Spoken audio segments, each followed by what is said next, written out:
And this is just them all just like shaking hands like, oh yes, yeah, you got your second class honors in your useless humanities degree. Good job. You know what I mean?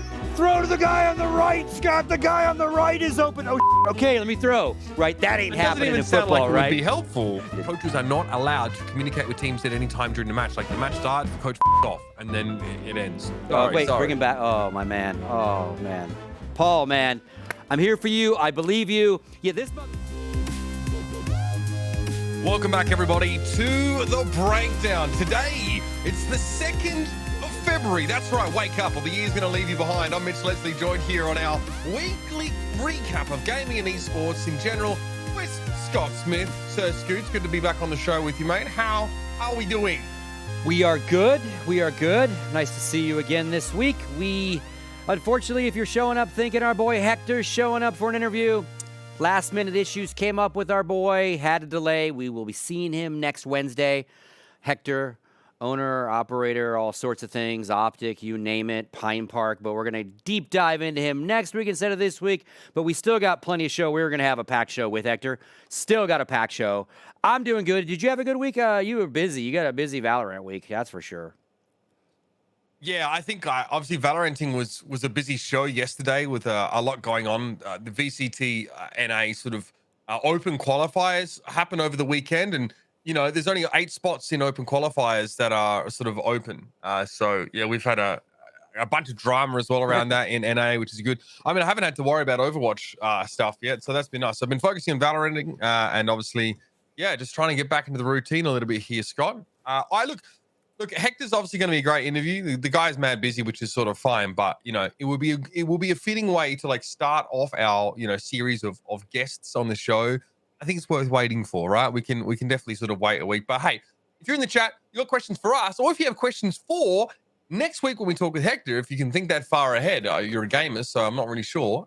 Consider putting that in the chat as well. But yeah, as we go through, there'll be a bunch of topics to discuss. There might be some stuff that we just didn't get to over the course of the show. We encourage you to bang them in chat. !Q&A will sort of indicate to you how to get involved in that. And hey, listen, we've got like, I don't know, 40 years of esports experience sat right here. It's not too shabby. So if you do want to get your questions answered or want to get our takes on something, then feel free to put that in the chat. Let's talk a little bit then to start the show with a topic that we keep circling back to because I think it's been quite relevant, Scott, because of so many of our sort of Twitch streamers forcibly putting it into the spotlight, right? We know now from Disguised Toast that he was trying to get this conversation started at high level. So let's talk once more, Scott, about DMCA. Oh boy, this time YouTuber. So not a live stream situation, but a very popular YouTuber gets hit with, and I quote, ungodly number of anime copyright strikes. But here's where it gets positive. Gets a win for everyone. And you're like, what the hell? What do you mean by that? Well, this is where it gets really, really interesting, Mitch. So this gentleman is a review YouTuber. So he's making all sorts of review content about anime series, episodes, etc. It sounds very, very fair usage, right? Little segments here and there as he talks about the anime, not reacting content where he's just watching the show and, occasionally talking. So where it gets kind of interesting is he gets struck 100+ times for all his content. And then it wipes his channel, basically, right? It goes from just strike... we're going to take the monetization option away from you. Your content stays on your channel, which you can still survive, to then those strikes escalated to, you know what, we're actually going to nail you on this. It's 100 and some odd strikes. That kills your channel. 150 odd. 150 odd. The Toei Animation escalated their initial claim. So it was a strike at first, and then they issued full-blown takedown notices for a huge amount of this guy's content. And now for them to be removed, that's basically the channel gone. Like that is probably his YouTube career finished. This is obviously, if you love anime, you watch anime, you know who Toei Animation is. It's one of the bigger companies here. So this is an example of a company with their idea of what fair use constitutes. But this is where it gets complicated, Scott, is because they're based in Japan. Japan has different fair use, and it's quoted in a Kotaku article, sort of less robust sort of fair use definitions in Japan. So they obviously operating under the Japanese definition of fair use has gone after this guy. Now, I have to wonder what precipitates this. whether it's the sheer amount of content or perhaps, totally not Mark is not exactly giving a gushing review of some of their anime. Who knows? Obviously, this is not a gaming content creator we're specifically talking about, but it's relevant. So they go to YouTube. YouTube, though, Scott, we call it a win, quote unquote, because it's an example of YouTube pushing back. It's not that they said, no, we won't. Well, they said they wouldn't uphold the takedown notice, so to speak. YouTube have the ability to actually prevent you from seeing someone's content based on your locale. So they were just like, yeah, well, we can just, prevent it from being seen in Japan, where your fair use laws are relevant, and maybe they would cause a takedown to be justified. But in other regions like North America and stuff, that this wouldn't be upheld.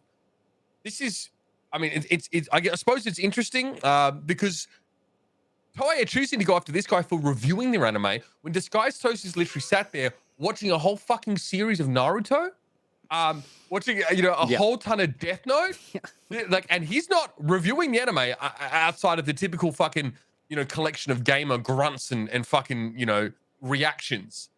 So very curious to see that this is where the copyright battle actually happens, and YouTube already have this policy in place to sort of smooth things out. Because Scott, this guy was playing phone tag. It was him. It was Toei Animation's Japanese office. It was YouTube's Japanese office. It was YouTube's America's office. It was probably his representation as well.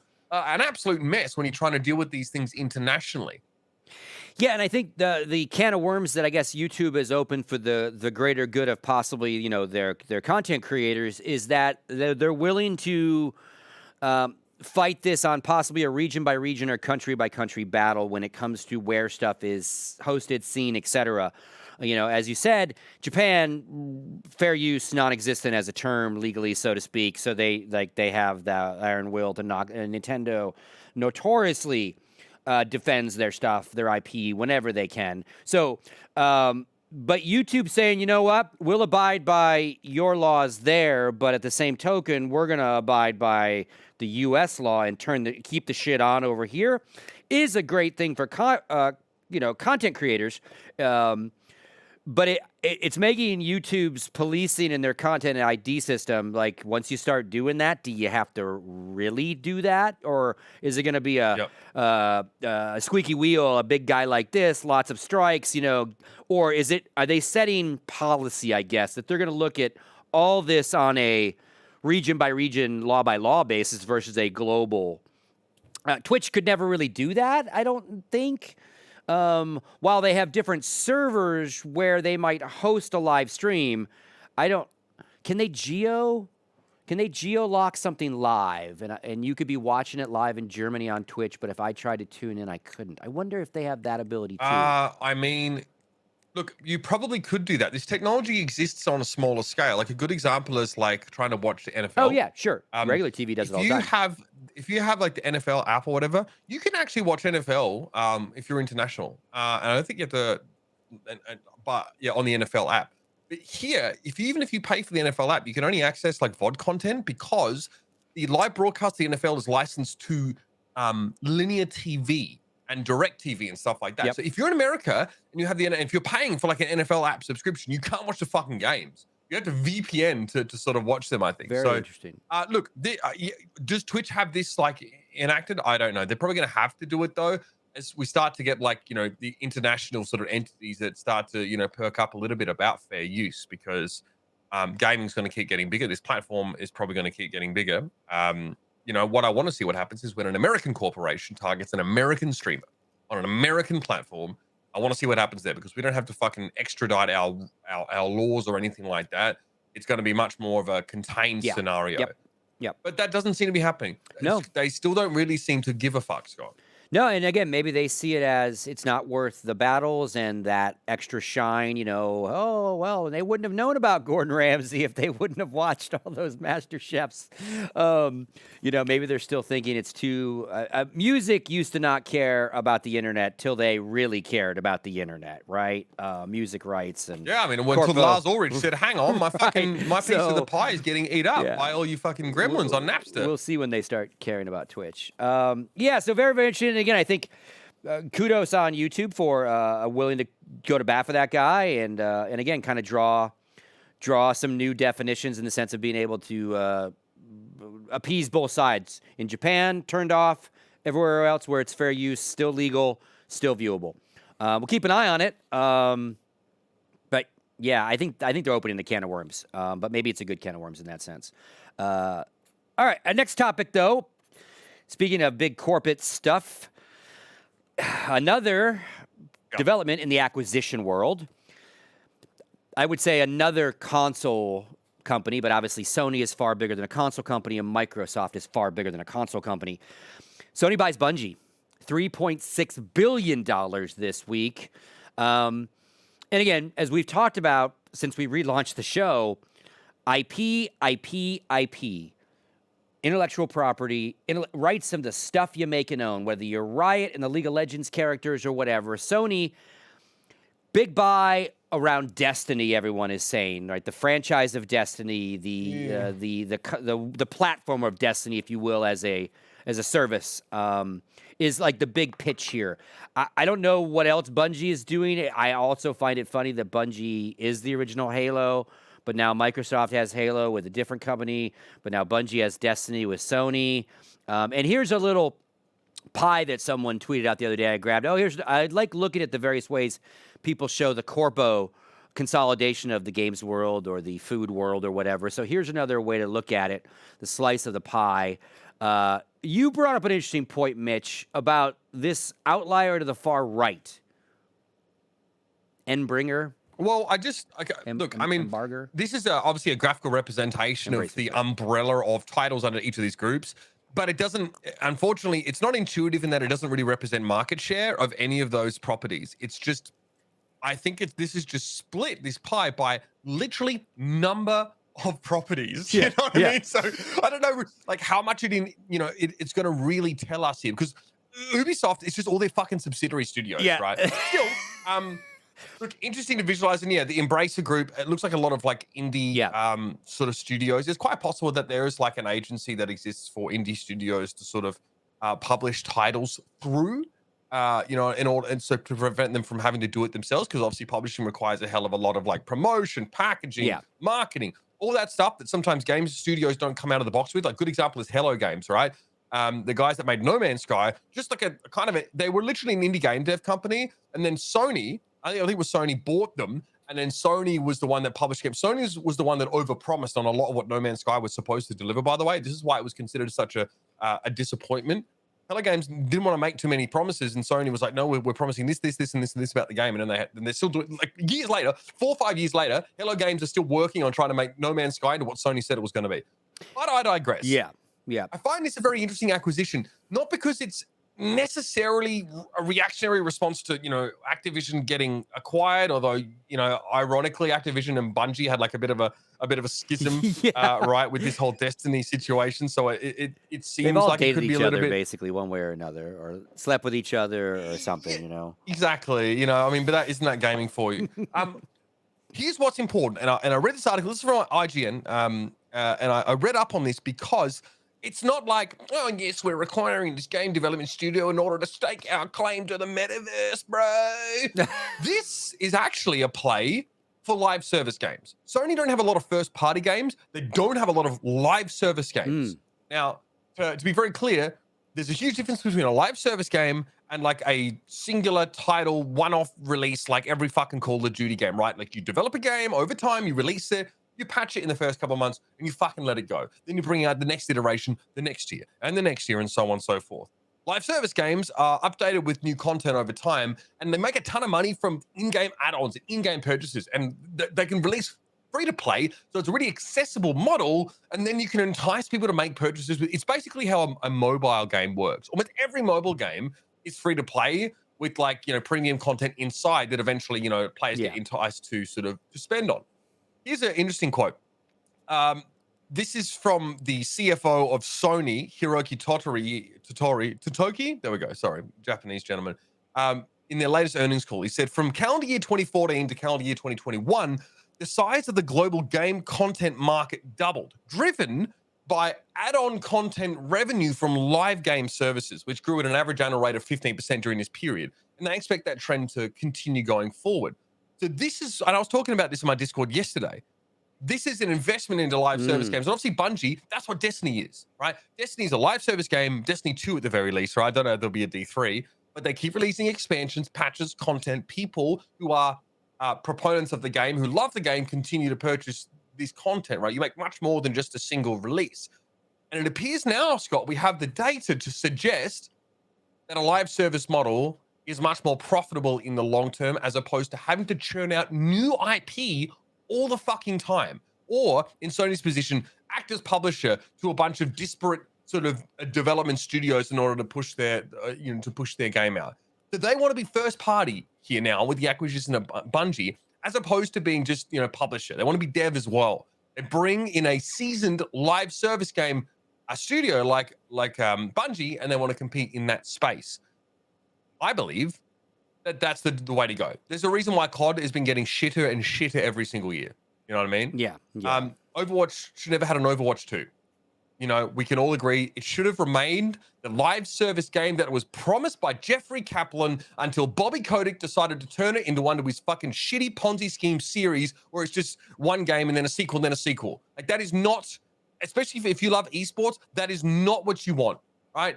You want a live service game where the devs are continually iterating and improving and adding content, fleshing the world out, working on balance, all this kind of stuff. You don't want to sit there knowing there'll be no content for fucking a whole year until you open your wallet and spend another $100 for the next soulless iteration of the same fucking corporate franchise. I think a lot of us would even take a dead services game like Counter-Strike, right? Because it doesn't get updated for shit, but it's a services game. They just bought a sticker pack, Scott. I saw some stickers announced yesterday by SirScoots. We did get stickers this week. Watch your mouth. We actually have a bunch of Valve news this week, but yeah.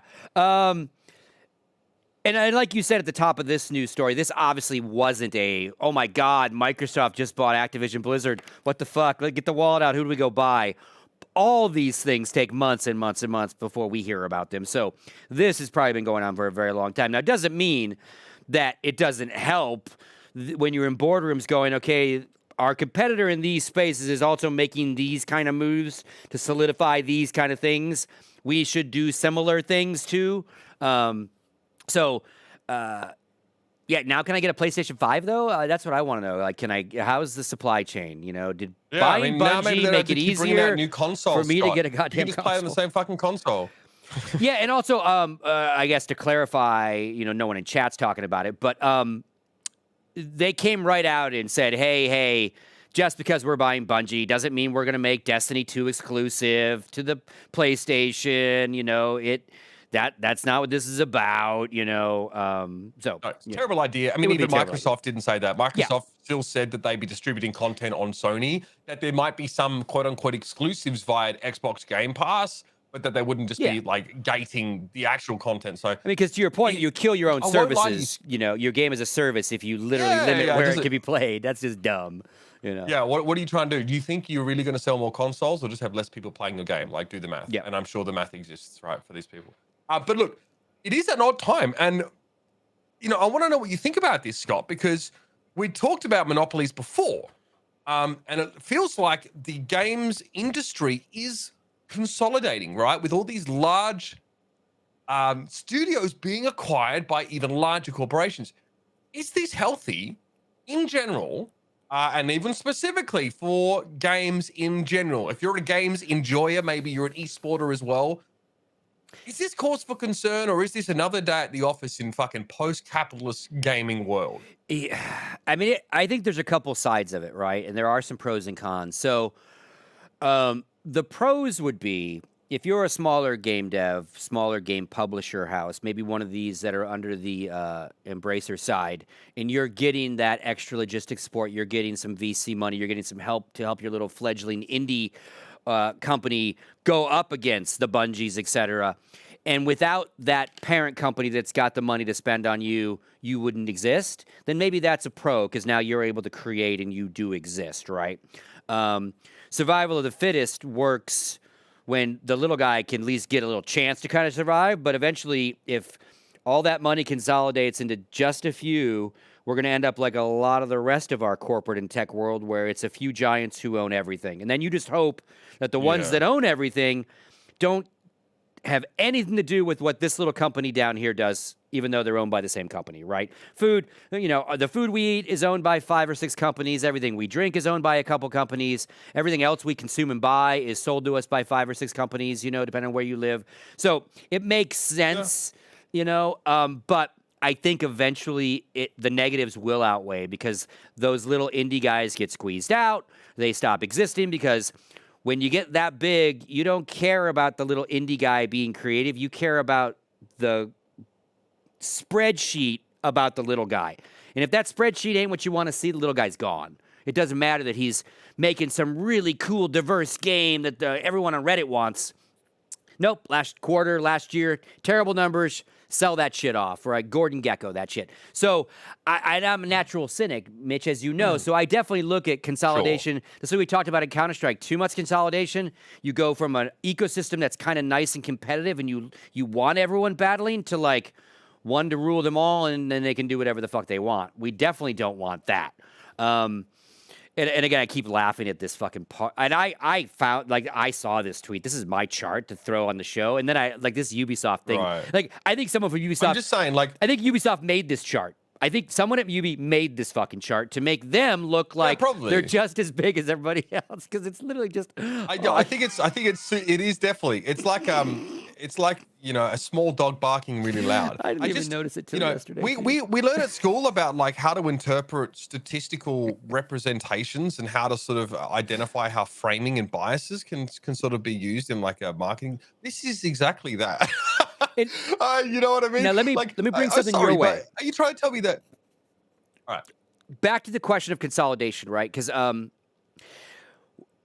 media has done it a lot in this country, especially, right? Like local TV stations, things like that are owned by a conglomerate. Sinclair Media owns hundreds of TV stations, right? Gannett, hundreds of TV stations. So, and you'll see every so often on social media that the anchors on that Thursday 5 o'clock thing gave the exact same speech, right? Because they were all sent a memo from Sinclair Corporate and said, oh, here's your talking points for the end of the show. And it's usually something politically skewed or some sort of story they want to put a slant on, depending on whatever side of the media you want to be on. So my fear would be, my dystopian game dev world would be if people that want to make political and cultural attitude impact on us start leaning into their game devs to make certain kind of fucking games. Much like you can watch the news, and that's already happening. I know, but I mean more in a literally already happening. But I mean more in an overarching, like very overlordy way, right? Like you can look at CNN on one side of glorifying warfare, for example. Okay, you got me. You know what I mean? Like if you look at like our mainstream media in the U.S., you got like Fox, CNN, and a couple on either side of that and in the middle of that. But like those are the two teams. It has turned into a team sport. So will game dev... The whole country's a team sport. Yeah, so will game dev turn into that kind of sport where you've got a set of game devs or ownership that is making certain types of games and certain slants of viewpoints, and then you've got another set of game devs that are maybe taking the opposite. Because it wasn't always that way in news in America, right? It was very like, here's your 5 o'clock news, eat your fucking food, and then watch Happy Days. That left us years ago, mind you. So that would be the dystopian, is that they actually really start using this creative weight they have over us because we all love their shit, and they start giving us more. They already give us political agendas. I'm with you on that, with war and those kind of things. But I guess that would be my worst take, would be that they really lean heavy into the messaging. I mean, yes, I honestly think there's a world like, this is just an example, but like if Tencent and Microsoft own comparatively large shares of the gaming market, they're backed by very different individuals. At least I fucking think. Who knows? Maybe it's all the same. Maybe it's just the fucking Rothschild family the whole time, and we didn't fucking know. So I mean, that's why antitrust exists as well. So it was. I don't know if we have it in the show, but it is reported that there will be an antitrust inquiry into Microsoft acquisition of Activision Blizzard. So it does look like legislators are getting a little bit more involved in this kind of stuff. Ostensibly, the reasoning for Sony makes a lot of sense. This is not a company that has really like embraced the first-party game development life, and they might be investing more heavily in that direction. So that's fine. But we should keep talking more about his corporate acquisitions because I thought this one was just. I think this is just so emblematic, honestly, of the post-capitalist society that we live in. Is that the fucking phenomenal, the hot topic of Twitter of lately the game Wordle, which I don't play, have never played. I'll be honest with you, but it's more like I've had to try hard to not play it at this point, just because of how everywhere it is. The game has been purchased. So, first of all, congratulations to the bloke who just fucking came up with a game, right? He got it sold. That's what everyone who enters enterprise dreams of. Yep. The New York Times has purchased Wordle, which was released in October, with millions of daily users, millions of eyeballs on this app has been purchased. You know what the first thing they promised was, Scott? Gonna keep it free, Mitch. They wouldn't have to pay for it. Keep it free. Yeah. Well, look, it might be free, Scott, but you know, you have to pay your information. You have to give these motherfuckers your information. You have to create an account or your free account. That's fine. But we know that there's always a cost, right? Yeah. It's not paywalled per se, but you know, you need a New York Times account. So that's what these platforms want, that more than your money a lot of the time. And I think they even said, like, for the time being, they're going to keep it free. Like, they even caveated that, like, even setting it up that they might start charging for it or put it behind some other sort of paywall. It's very interesting.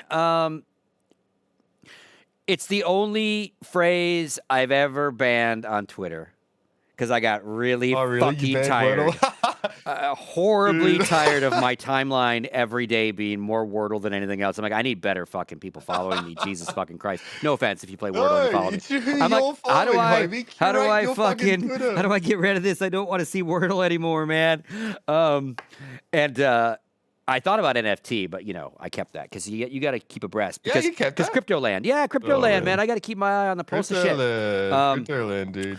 So the interesting thing about this, and maybe a lot of people aren't putting two and two together, but like the most famous crossword puzzle company on the planet is also the New York Times, right? The New York Times crossword is probably something that has sold that newspaper for decades now. They sell books, they sell compilations. Yeah, the New York Times crossword is. I knew, New York Times bestseller. I didn't know that their crossword was anything to write. I used to do the Sudoku in the Adelaide Advertiser whenever it was on the kitchen table. And so I bet they see this as the new type of crossword for that kind of person, right? So why not grab it? You can obviously crosswords are a creative, much like this, right? Someone has to make it up and figure out how the clues work and everything. Yeah. So same kind of wordy puzzle, if you will, different in one versus multiple. But I think it's neat in a way that they're grabbing this IP. But obviously it's a play to grab the excitement of everyone playing this thing, and the simple fact that they've bought it will probably turn away 20% of people who use it today. They'll be like, "Fuck you, I'm done." Or I'll go play. I'll play a Wordle knockoff or something, right? Like, yeah. But I mean, okay, that's fine. I mean, but if you enjoy the content, you should then probably, be glad that the creator was able to, I don't know, have their life changed as a result of it. Oh, yeah. That's the incentive. That's the incentive that we as capitalists have to innovate, right? Well, I was even reading. That's kind of why. Go ahead. I'm sorry. Let me cut you off. Oh no, just that's kind of why we bother inventing shit and improving shit in our sort of capitalist society. For all the downsides and bad things that there are, which, let's be honest, there are a lot of bad things about post-capitalism. This is one of the good ones. Yeah, because a little bit of this story before this buyout was, this guy obviously made this whirlwind game, blew up, but then he had tons of copycats. He had tons of competition that were charging for their versions of Wordle on app stores and stuff, right? And it was like, what's the real Wordle? Yep. And he had to come out saying, mine's always free. This is it. It's not the other one. It's not Wordle Gold. It's not Wordle. You go to the app store and you'll see 10 of the exact same game, basically, by 10 different developers. So it was a real good kind of feel-good story in that sense that he was getting basically copied and then got above that. And you're right. He got a payday and he's probably set for life. And I guess we'll just see what the Times does with it. The funny part about this is, it's not like the New York Times hasn't had its own drama lately with what they really do for a living, right? They're in the midst of a unionizing of the journalists of the New York Times, right? Journalists in general, much like we've talked about game developers and jobs within game development that are slowly trying to unionize themselves in our space. This has been trying to happen in the media side for decades, for print reporters, people in newsrooms, all that kind of stuff. And so the drama of this announcement was not only, hey, they immediately kind of put it behind a collection your information wall, but a lot of the people were like, wait a minute, you can't afford to do this thing and help the journalists on your payroll, but you're out here spending money for this fucking thing? I mean, it's pretty bad optics. Yeah, bad optics. It's bad optics for sure. Look, I mean, you know, the Times, so that aside, the Times doesn't have to charge people to use it. They can just put ads. They can monetize this app quite easily.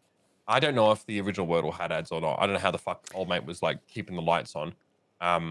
But it's a phenomenon because everyone has the same words, I guess. Everyone has the same each day. So like that's why people post that shit, because they want to show how like well they did. And then we had this I don't know, this revelation, this self-reflective revelation where people started posting their almost failures, you know what I mean, a word, and being like, you know what, I'm a normal person just like you guys, you know, we are a kindred spirits. This game almost fucked me right over, and here's proof of it. So I don't have a problem with it. I mean, people are so split on it. It's so funny. Like, why the fuck does everything have to be like so vehemently one side or the other? Why can't people just be, it's not for me? You know what I mean? It's like, you know, everyone has to. It's like the same with NFTs. Hey, man, I didn't talk shit about it. I just blocked it, man, all right? I just blocked it. Yeah, no, I know. See, I mean, that's probably the play. But, like, people are, like, embracing activism as a fucking hobby on social media these days. Oh, yeah. So fucking boring. Yeah. That is for sure. Fucking boring. Well, and I'll tell you what pissed me off. Man. I'll tell you what pissed me off that really made me do it. When I first started seeing them, I was like, what is this game? And then I'm like, oh, I played Mastermind as a kid, and Mastermind is one done with colored pegs, right? And you play with someone and you go, okay, you got one in the right color. It's the right color, but wrong spot. Anyway, same. Oh, that's how it works. Yeah, same kind of concept of like, you know, process of elimination, figuring out the colors. Anyway, and I was like, oh, this is kind of neat. And I went to click. On the first tweet to go to the game to see what it was all about. And then I scrolled down to somebody else who had showed me their. No. And I'm like, oh, what game is this? Let me go download this. Nope. It's just made of emoji, motherfucker. It's just a fucking picture. I can't do shit. So that's terrible social marketing, by the way. But obviously, he made. You're mad. You're mad because you couldn't get taken to the app store to then be addicted. You're actually mad that it was not a complete pipeline into playing the game. That's wild, isn't it? It's not just think how many more people how many more zeros could have you charged the New York Times if you would have made that friendlier for everyone else to go play it right away instead of just be annoyed on their timeline? God, I mean, I'm telling you, Wordles, like those Wordle emoji, is a secret language for people who peaked in high school English class and how they communicate with each other. Like people who like started a fucking arts degree, started philosophy or some shit, thought they were good at using words and whatnot. That's what this is. And this is just them all just like shaking hands like, oh yes, yeah, you got your second class honors in your useless humanities degree. Good job. You know what I mean? Oh, I can spell words really fucking well. Okay, good on you guys. 2 out of 5. All right. Nicely done. Nicely done. Anyway, yeah, look, that's interesting. Look, let's see what happens with Wordle. If they put it behind they won't put it behind a paywall. There's no way they can do that. That's just like torpedoing your own thing. You can make money off this. Just put some fucking ads in it. Like it's just so easy. But then there's also a question: does anyone own the copyright on this this puzzle form? Could I just make Skirtle? Can't own the game rules, right? Skirtle, you know, making up words and, you know, Loodle. Yeah. Someone already said there's Loodle. So, you know, again, name recognition is key. They'd have to really fuck it up at this point, probably. But I guess we'll see. Yeah. You know, you want to talk about a fuck up? How about a fuck up on 2 legs? You're with a pulse. Oh boy, ready for this one? Oh yeah, you know we couldn't have a show without. Look at this cockroach. My guy looks like a bucket of smashed crabs. Holy moly! It's your boy Ice Poseidon. This fucking guy was kind of a big deal on YouTube, I guess, in like the mid 2010s. Really I would say very loose moral standards. This individual has. Ice Poseidon was like a RuneScape streamer, I want to say. Yep. Anyway, the headline is Okay, so the headline is maybe a little bit different to the reality of the situation, but we'll start with the headline. Ice Poseidon admits to scamming $500,000 from fans in a pump and dump crypto scheme. Oh boy.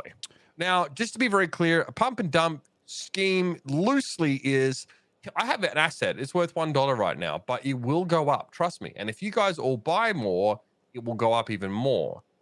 Then people buy it up, but you own 80% of that asset, right? So now that people have pumped the price from $1 to $5, you sell all of it.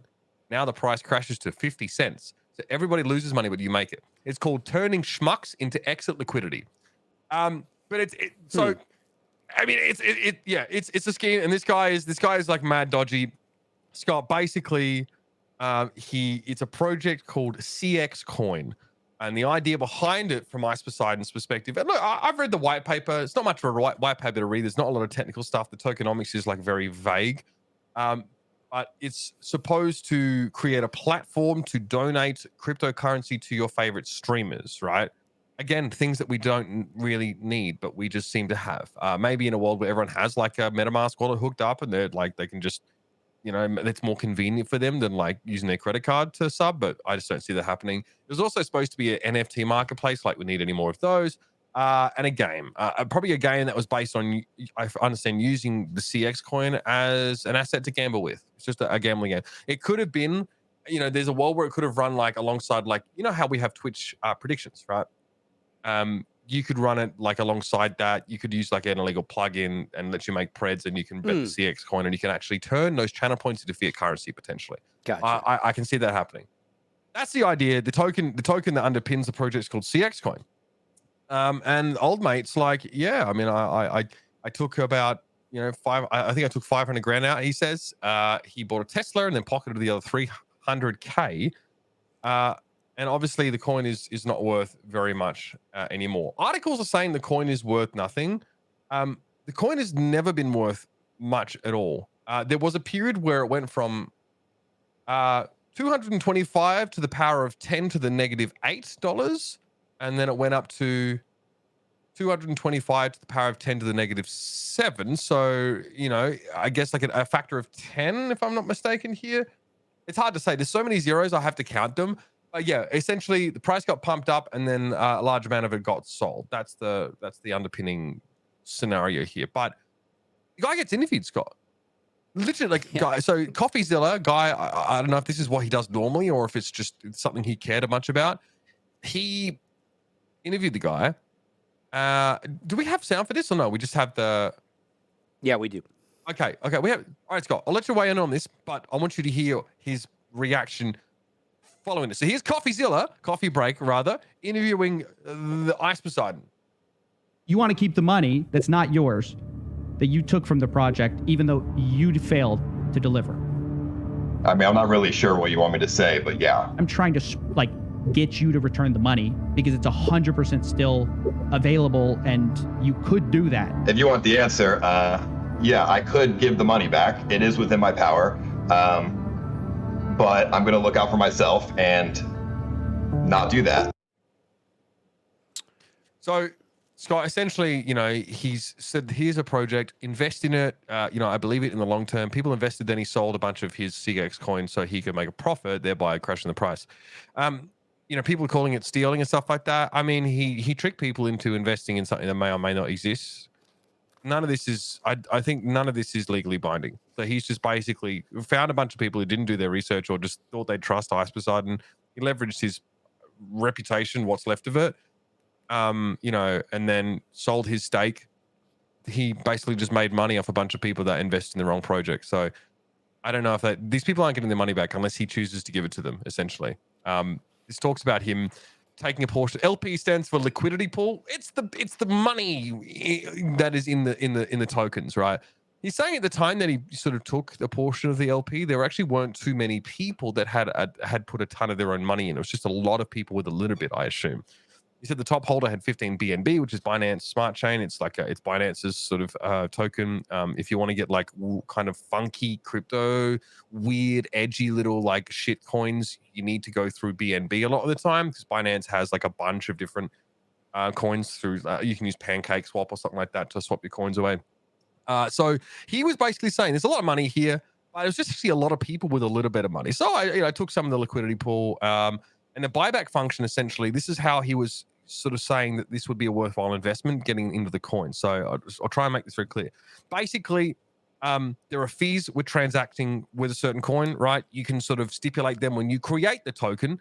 6% of the fees of transacting with CX coin were going to be used to buy back the CX coin. So it's like a stock, it's like a company buying back their stocks. Gotcha. It should, in theory, remove tokens from circulation, thereby increasing its value. I don't know if they were burning the tokens that he was buying back necessarily, or if they were holding onto them. So, because obviously Poseidon is the creator and the holder of the token, he would get those fees. So there's a buyback, very common. I don't know if this is consistent with what an ohm fork is, but there are like a few examples of this, like, Olympus DAO, Temple DAO, a few other of these like DAOs, decentralized autonomous organizations that kind of do this. So guy said he basically got a lot of money, and his justification, Scott, is that the largest holder was only 15 BNB worth, which is how much is 15 BNB in USD? Probably not that much. I'll have to convert it here. I don't know what BNB is off the top of my head, but yeah, and then he says that holder number either 50 way had 0.6 BNB, not a lot. So 15 BNB is about 5.6K. Okay. There you go. So one Binance coin is $374. So still a decent amount of money. And he claims that was the most that any one person had in there. So it's look, the guy's a shit cunt, right? And he's a scumbag. And yeah, like this project's probably not going to go anywhere. It's a classic rug pull. It's a fucking pump a dub. He sold people on a Ponzi scheme, but motherfucker's doing this all the time. And like, you want to call it stealing? I guess that's fine. But these people should not have fucking invested, and there's no legal framework for them to recuperate their money. Because if you have turned your money into BNB, there is no legal system that can help you recoup that. There's no insurance. There's no nothing. Like you are in like the dankest corners of degen crypto land, homie. Very much buyer beware. And if you're investing more than you can afford to losing that, then you're just a fucking idiot. Okay, full disclosure time, Mitch, and you might not like it. Okay. I'm a hardcore CX fan. I'm a hardcore fucking Ice Poseidon fan. This guy, the word meta gets thrown around as a bullshit term. This motherfucker was setting the meta years ago on IRL streams. Shout out to the RV gang. You all know who you are if you fucking watch the RV fucking streams. On a fucking plane. This guy's a shit cunt. I'm not finished with my I'm not worthy. Sorry. Bring him back. Oh, my man. Oh, man. Paul, man. I'm here for you. I believe you. Yeah, this motherfucker is the only guy in history to be sitting at an airport, getting ready to get on an airplane, and fucking get himself swatted off the goddamn airplane. Amazing. Banned from Twitch cons, all sorts of fun stuff. I did watch some of his IRL shit. It was like you literally were waiting for the train to wreck, right? No offense to Trainwrecks, the streamer. It reminded me of very early, like, reality TV where you just didn't fucking know what people are going to do. Anyway. Like Mitch Jones kind of thing? Yeah, it's really funny because one of the most popular streamers on Twitch these days is Mizkif, variety streamer, gamer, OTK, all that stuff. In those days, he was a camera operator for Paul, right? This Sam Pepper guy, who's also been accused of a whole bunch of rug pulls, etc., was also on that trip. This CoffeeZilla guy is the one that broke all those FaZe stories and the Sam Pepper possibly scamming people with coin stories. So, and I'm facetious. I would watch it to see like when they were going to get banned or when shit was going to go really south. Oh, the cops are showing up at Walmart again. This will be fun to watch for a little while. It was very, very interesting, especially when like they would show up at a TwitchCon and like Shroud would be in the background and like Mike wouldn't know how to act and what he should do around these crazy people. Anyway, I do want to just do a little bit of his side of it because he gave a big more. I want to ask questions, not defending him whatsoever, because he gave a big long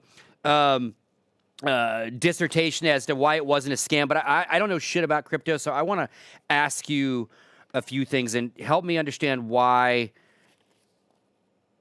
how he could be saying is true or not true. I will try. Okay, so first he says, as opposed to real rug pulls and scams, the CX coin price is barely off the launch price Prior to removing a part of the LP, which you talked about already, I made sure that it would still be enough to back up any sales in case remaining holders decided to sell. So isn't that cool? Isn't that good? Isn't my money still sitting there if I want it? Look, I guess yes, in theory, we're But no one will dancing buy with it the anymore because idea it's of dead, right? Is that why? Like, the scam's over? We're dancing with the idea of what a rug pull actually is, because he is correct, right? When he removed some of the liquidity pool, which is the value in US dollars, that's in BNB, I guess, that's backing this token. It is now, it jumped up, and then he pulled liquidity, and now it's about at launch price. So if you wanted to take, if you wanted to take your money out, you would, probably, break even on that. But the point is that this was supposed to appreciate in value, especially this buyback mechanism was supposed to increase the price of CX coin. I don't know what the protocol is for like taking profits. Like this happens, right? People make tokens, they go up in value, they take profits at some point, but this does affect the liquidity, thereby the price of it. It looks like it could have been like a factor of 10 or maybe even 100. So who knows how much old mate made from this. But the problem is with some of these schemes, your initial investment is locked, right? It's staked for a period of time to theoretically prevent this from happening, or this to limit volatility. Gotcha. So I think I saw that, like these initial investments, I've got the white paper here. So, so there were 40% of the token distributions from pre-sale, and 31% of the tokens are locked liquidity. Again, I don't know, like locked by whom. I don't know the depths of the tokenomics of this scenario, but it's possible that people are extremely upset because they've just seen a bunch of liquidity vaporize, and their investment is still locked in that pool, and they can't recuperate it. Got it. Okay. And if they would, this would go to zero, because people would be very spooked by this sort of behavior. And the only way for them to get their money out is for someone to put their money in anyway, right? So if the excitement's gone, who the fuck's going to buy their coins, right, to get them out? Right. I mean, I assume what Poseidon is hoping is that the model and the buyback system, people have to transact in it though for there to be fees. The buyback system would, enable this to sort of grow in time, and it'll be this NFT marketplace. But in my opinion, he probably, took either too much liquidity, took it too early. You can track this stuff, right? Like you can see what happens with these wallets. Like they are not private when they come straight off the contract itself. Well, and that's my next point too, because CoffeeZilla, they have a little tweet exchange. Obviously, CoffeeZilla makes the video. Ice Poseidon replies. Then they get into a little exchange. And what I wanted to ask is what's in this second tweet. He says in his statement, I did make $300,000, but it was not at the expense of any fans or holders. How? Again, I'm an idiot, Mitch. Where did that 300 grand come from if someone didn't put it in, who had to be either a fan or a holder? It wasn't an interest-bearing account. I'm confused, I guess. Yes, I don't know. The problem is that CoffeeZilla also has no idea. Okay, he has no idea what this is talking. He has not a fucking clue about how this project works, and like whether it's scammy or whatever. Like the guy's innate disdain for sort of decentralized finance, tokenomics, crypto, all that stuff it's rank, right? And it colors just the way he approaches this whole thing. Like to be fair, you have to have a very high IQ to understand crypto scams. And he's like, how do you make this money? It must be from scamming. It's like, well, okay. I mean, like already, like the guy's wastes his time trying to talk to him. The Ice Poseidon's a piece of shit. This CoffeeZilla guy doesn't understand, the idealized version of whatever this fucking scheme is. So he's just like, no, you just scammed. And Ice Poseidon's like, listen, mate, like I hate to break it to you, but these people put their money in. I have controlled the liquidity pool. I can withdraw from that. I can choose to put it elsewhere. A lot of projects, what they do, Scott, is they take from the LP and they put them in they take the LP and they put it in something called a farm, right? Which is basically like a high yield staking system. So you take some of these yields, you can provide liquidity to other tokens, right? And it gives you like up to 70, 90% APY on some of this. That's just like, from fees and stuff like that for sort of contributing liquidity. So, I don't understand enough about this project. I also don't know how this money has to come from the people that buy in. Maybe he's assuming that he's taking money. I mean, it's money from everybody who had bought some of this CX coin. Like, their wealth is being expropriated by the removal of this liquidity pool. That's my understanding of this. Okay. So, Ice Poseidon is correct in that it's more nuanced than like, haha, I scammed you guys, I sold you on a false stream. Like, just because he's removed liquidity doesn't mean this project isn't going to work, right? People are mad that he's obviously come away with a lot of money, and they haven't seen any material change, and these people are probably locked into this liquidity pool right now. They can't take the money out. It seems like people who just didn't really understand what it is that they were investing in, and maybe they didn't expect, the way that this liquidity was removed. I really have only a fledgling understanding of how stuff like this works, because we are straying into really degen territory. Yeah. This kind of scheme, this kind of idea, it's very degenerate. It's very risky. I would say there are, like, I've seen people walk away with like 1,000x, right, on stuff like this, but it is so risky. You don't have any framework to get your money back. Like, you had just better be ready to lose it. And I saw a post from some guy on Reddit who said he invests his life savings, and I felt terrible, for him, but also for being very stupid. This is not the way that you should only, if you have fun money, then buy on him, by all means. Look at him. On him. You got your money taken by that. It looks like a stub toe. Unlucky. I mean, I'll take your life savings, chat. DM me, man. They're open. I'll even unblock Wordle if you play Wordle, man. At this point, fuck. Like, the guy has already demonstrated a really flimsy moral sort of standard. Yeah, that's where I don't. Like, if you're. Yeah, so like, sorry, he scammed some stupid cunts. End of story. Yeah, like if Hector was selling some sort of crazy coin, our friend Hector Rodriguez was doing this, again, your personality certainly leans into whatever you're advertising or selling. Stake on these things. Like, fuck. Yeah, that's fine. But Hector has demonstrated himself to be someone of integrity. That's what I'm saying. Like, so what did you expect? Never done that. Yeah, what did you expect? Yeah, you do buy into a reputation with this stuff, especially if the creator of a coin is doxxed. By that I mean, like, their identity is known. Oh man. Now that being said, I just don't. The SAS coin is still available. SirScoots at C coin as part of the esports cruise coin collection. I mean, you're fully doxxed, Scoots, as far as I know. Yes, so know.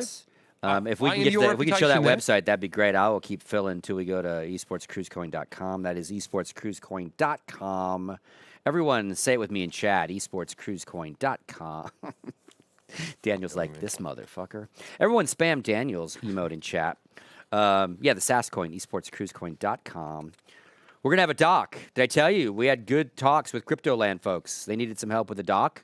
So we're going to help them build a doc. Can we get like one of the big gigantic mascots of the coin? The seediest mascot I've ever seen, to be honest. You don't like it's Conboy? It's like Ronald McDonald got himself on the sex offender registry, kind of seedy. You don't like Conboy? I just There we go. Esports Cruise Coin, baby.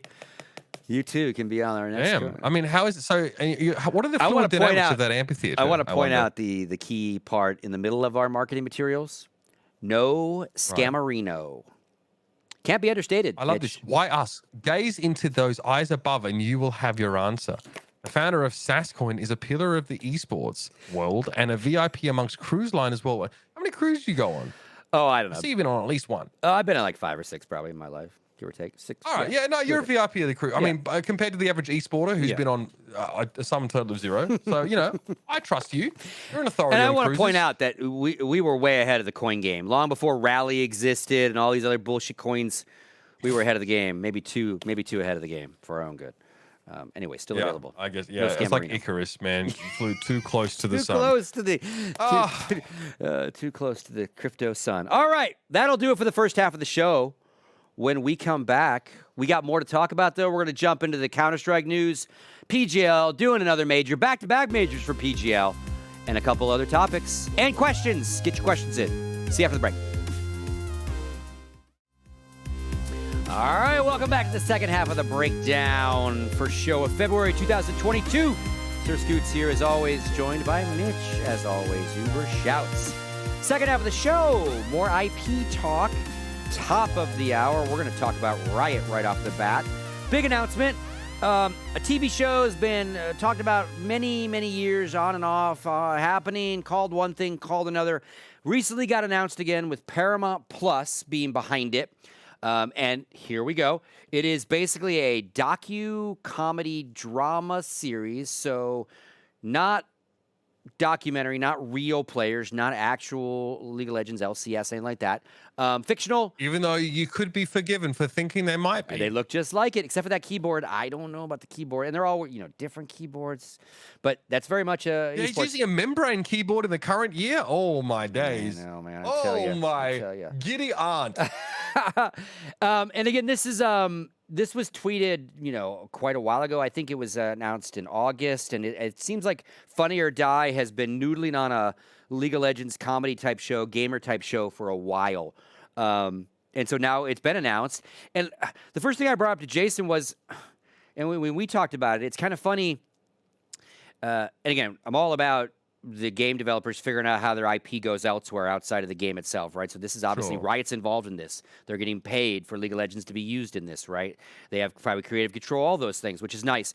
But I was like, I don't want this first, right? I don't want this kind of series on mainstream first. I would rather have a Drive to Survive, a School of Hard Knocks like they do for the NFL teams, out of League of Legends teams, and that kind of real content. Now, again, that can be awkward and cringy and not scripted, so therefore maybe not as popular even. But like, I'd like to see the actual esports showcased first before I see the funny fake esports teams and their fake struggle to win a championship, when I'd rather see Liquid try to win a championship, I guess. Does that make sense?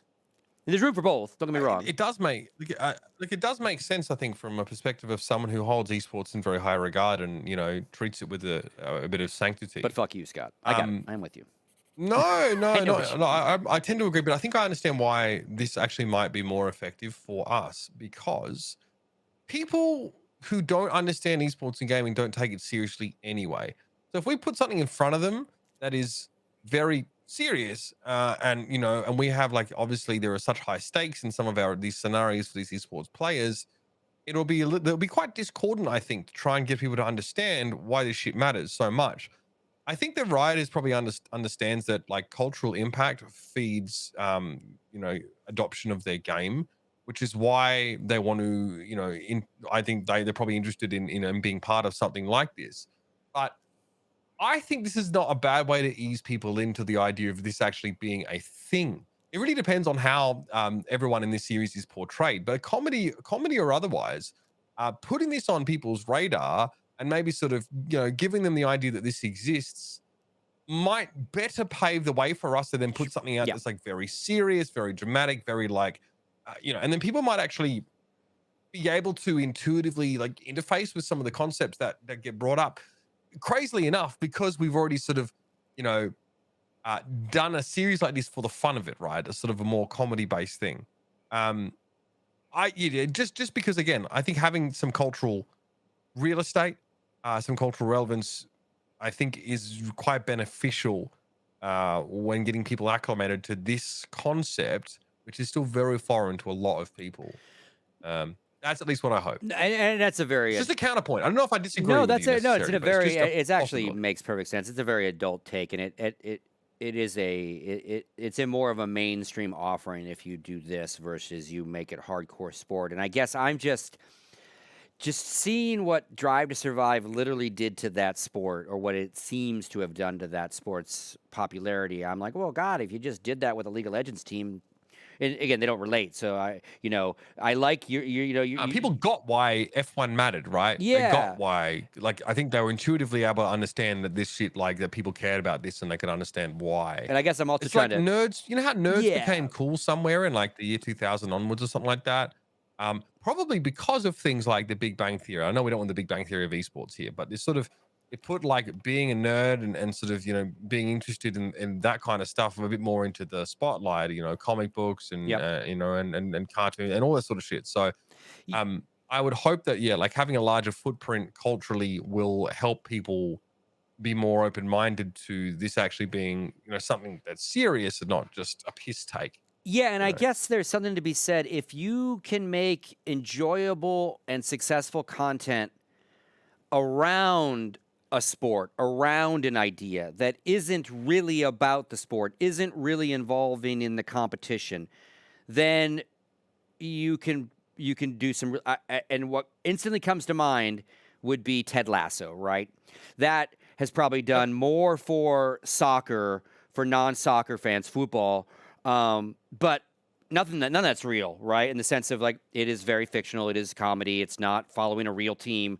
Whereas following the ups and downs of a real team would be very exciting too, very different. So yeah, okay, so I accept for sure that it's probably a better overall idea to try to make it comedic, and then you can script write it and have actors and do a better show. My fear would then be that it's just like it paints us in a very cringy in the basement light, and I would then hope that Riot would never do that, because then they're shitting on kind of their own thing too. So hopefully, you know what I mean? How much oversight does using their game in their series give Riot? You know, I imagine they probably would have someone from like Riot's, I don't know what department would be in charge of this. Someone from Riot. They make jobs out of thin air, right? Producer of Riot or ex-producer is involved, and then also the American Vandals guys who did American Vandals, the documentary, which was actually really good. If you're not familiar with it, are kind of staked to be being behind this. So that's a good sign. That it should be well written and well produced. Again, we just hate everything cringy, right? Because if we think it's cringy, we don't want what that. is the mainstream thing? We want authentic. Yeah. We want authentic. I know. And I just want to put it out there to everybody who's in esports and understands esports. This just might not be for you. This might not even be remotely aimed at you. Well, we'll keep an eye on it. And for sure. Yeah, maybe that will help this a little bit. Just maybe like in the same way as the Big Bang Theory wasn't aimed at nerds. You know, necessarily, because it didn't exactly paint nerds in fuck me. Like I had the same degree as Sheldon. What was his name? No, the really cringe one with the bowl cut. Oh yeah, I don't know. I only know Howard. I don't. Wallowitz. What was his last name? I don't know. Anyway, that guy. Real nerds don't know. So unlucky. According to the controller, they don't know. Anyway, might not be for you. Okay, interesting story coming out in the Valorant scene this week. So we moved online for a lot of broadcasts, right? And this creates like a lot of interesting scenarios and possibilities, because obviously Valorant is 5v5 tactical shooter game, very tactical, very strategic. Really, it's all about information. The guns are just secondary, and each of these teams have coaches, and obviously the game is very clear about what information you get as a player and what you don't get. And there was a lot of controversy recently because it has been ruled that coaches cannot communicate with players during matches. They can do it, I think, in a tack pause or at like halftime or in certain prescribed breaks. But they can't talk to them during the game. Recently, T1's coach was suspended by the org for a duration of time, as he was found guilty by Riot of communicating with his team during the process of a match, giving them some strategic information or direction, right? You know, it wasn't, he also had admitted that he was also offering them encouragement and some personal thoughts in sort of whisper or sort of team chat as the game was going on. This is not allowed by the rules. They're not allowed to communicate with them. So this brings up a whole bunch of questions. The coaches can't communicate, but what stops them from, watching the stream? And there was a person sort of asking inside the Nerd Street Gamers Discord, which is the tournament organizer in North America that runs most Valorant tournaments, they're saying, what's to stop coaches from watching the stream and relaying the information back about the opponent's setups? Because Valorant broadcasts use a lot of like bird's eye camera and stuff like that. And basically like they give information that neither of the team necessarily is going to be privy to. They were like, well, there's no rules against this. But very quickly, Scott, they've realized they've had to backtrack and go, hang on, we had to talk to Riot about this, but you guys cannot watch the streams. They realized this was a big vulnerability, and it's been discussed. Like, if there's a competitive advantage that is exploitable and legal, then, it's not going to take too much for teams to try and do that, Scott.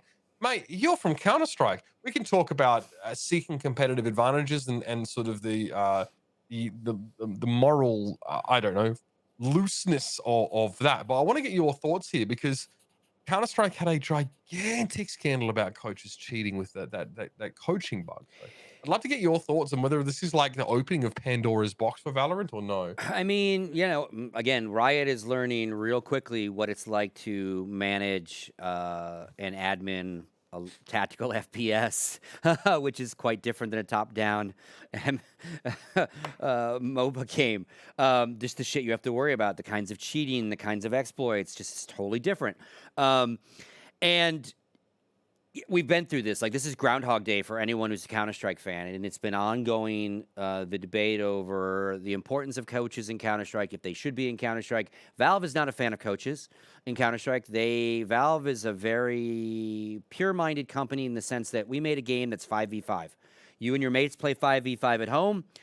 We would like it to be on the pro level, as close to that as possible. So they discourage 6 slots in servers and coaches talking whenever they want, and the rules just get tighter and tighter. Prior to the coaching scandal, where the bug was used to spectate, and 30 some odd coaches got dinged pretty hard, Valve already didn't like it, and they just used that to strengthen their rule set even more. Now, keep in mind, unlike Riot, Valve only cares about their esport a couple times a year. They don't give a fuck what ESL's rules are unless ESL's running a major or a major qualifier. They only care about the major system. So what Blast decides to run in an arena in September on a one-off weekend, they've got very few checkboxes that they give a shit about, right?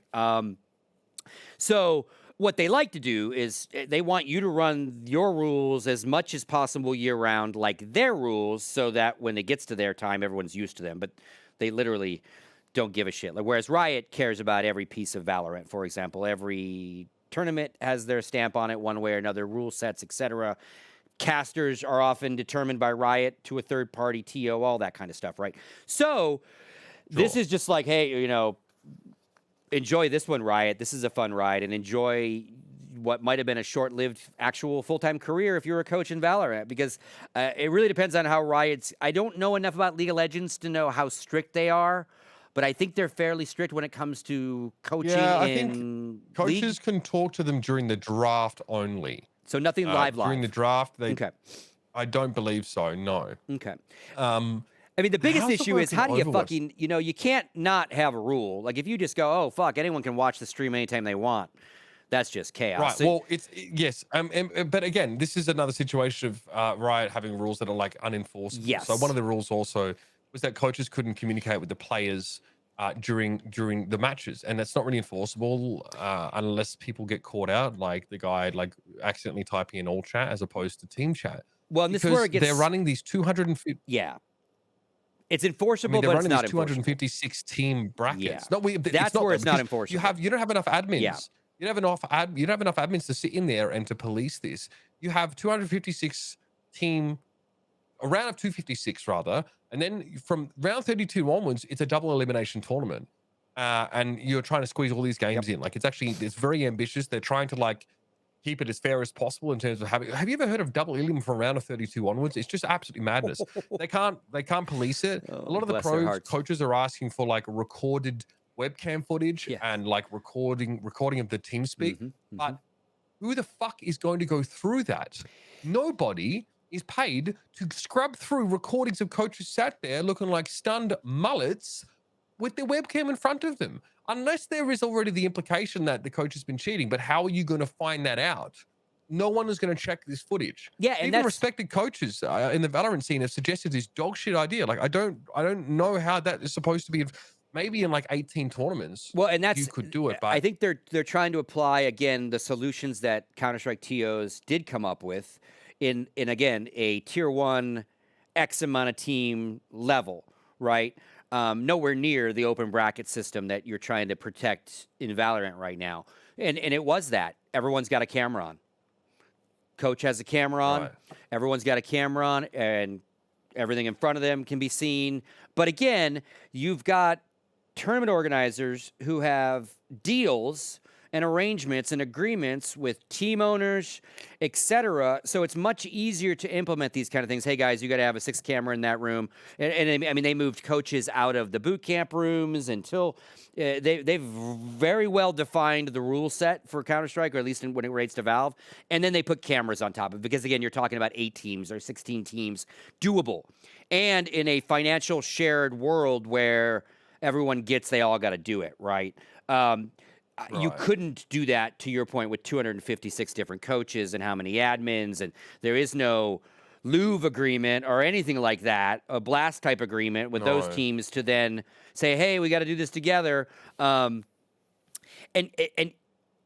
again, how do you delay it longer? Do you make the streams even longer on that delay? And again, how do you where this guy? The funny thing about it is, if this guy doesn't fuck up, if this guy doesn't in all talk type help sewers, no one knows. Yeah.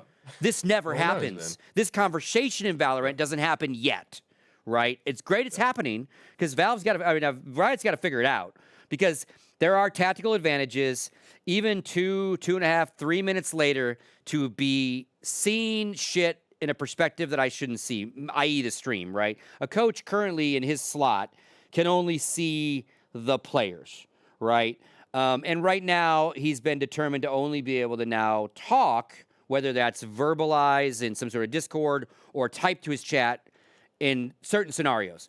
But again, what's to stop me from just texting you, Mitch? They're always going B. Well, they're all like how do you again? Not a lot. I mean, these because Scott, these players in the rules, it says these players are not to use social media while they're playing, and they're all just tweeting shit. Well, yeah, I mean, this whole thing got fucking this was pauses. live. This thing was live tweeted as it broke. This whole drama Yeah. of the coaching drama, like literally live tweeted. And again, this goes back to the ever-arching conversation, and we're going to talk about it even more when we get to Counter-Strike.